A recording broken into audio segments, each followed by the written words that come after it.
Le débrief de la matinale, les temps forts de ce que vous avez entendu ce matin sur Europe 1. 3 mois après les attentats de Charlie, nos policiers, CRS, gendarmes, militaires sont épuisés.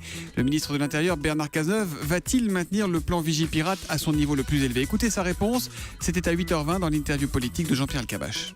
On adapte le dispositif pour le rendre plus efficace, plus performant. Ça, c'est toujours possible. Qu'on le fasse par un dialogue entre les administrations, c'est quotidien. Mais il n'y a pas bien protégé. Non, au contraire, la volonté qui est celle réaffirmée par le Premier ministre, c'est face à un niveau de menace important, des précautions maximales. Personne n'osera arrêter Vigipirate avant 2017, l'élection présidentielle. C'est une décision qui appartient au Premier ministre, mais vous avez bien compris que ce que souhaite le gouvernement, c'est un haut niveau de protection des Français. Bernard Cazeneuve sur Europe 1 ce matin. Pour faire face aux baisses des dotations de l'État, les maires n'ont pas le choix. Ils vont devoir augmenter les impôts locaux et tailler dans les dépenses. Écoutez Stéphane Baudet, il est maire UMP de Courcouronnes dans l'Essonne, mais il est aussi le président de l'Association des maires de l'Île-de-France. Il était à 7h15 l'invité de la question qui fâche sur Europe 1.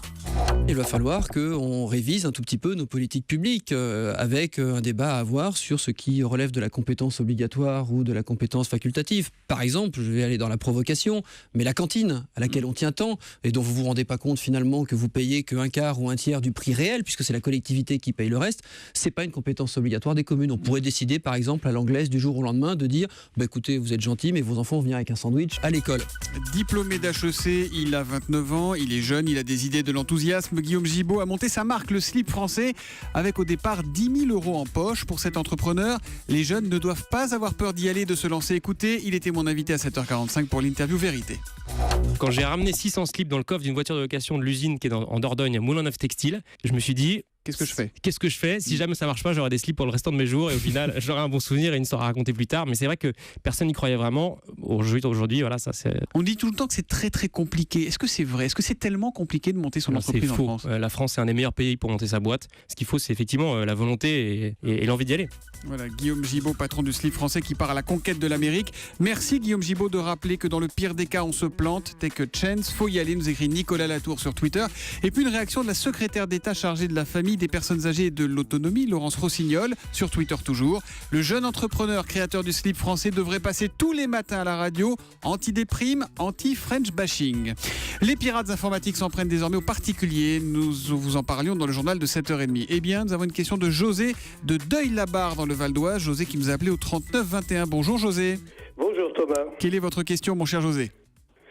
Suite donc au risque de piratage pour les particuliers, je voudrais savoir quoi faire.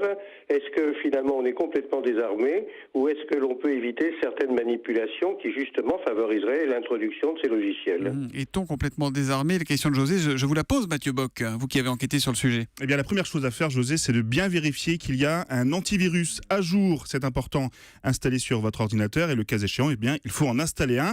Il faut également bien faire attention à sa boîte mail. C'est souvent par là que les virus s'introduisent dans votre ordinateur. Il ne faut pas cliquer sur les mails douteux dont vous ne connaissez pas l'expéditeur et ne surtout pas ouvrir la pièce jointe car c'est là-dedans que se cache le virus. Et lorsque le mail vous semble être un document officiel comme par exemple une déclaration de revenus pour les impôts, on est en pleine période en ce moment, eh bien, il faut bien vérifier l'adresse de l'expéditeur. Mais attention car le mail lui-même peut comporter des fautes d'orthographe ou des tournures de phrases un peu farfelues et c'est ça qui peut vous mettre sur la piste. Et enfin, il faut bien sécuriser votre ordinateur avec des mots de passe un peu compliqués et qui doivent comporter des lettres et des chiffres. Merci Mathieu Bock. Si vous voulez réagir à la matinale, vous aussi, 39 21 au téléphone, Twitter avec le hashtag un matin ou europe1.fr.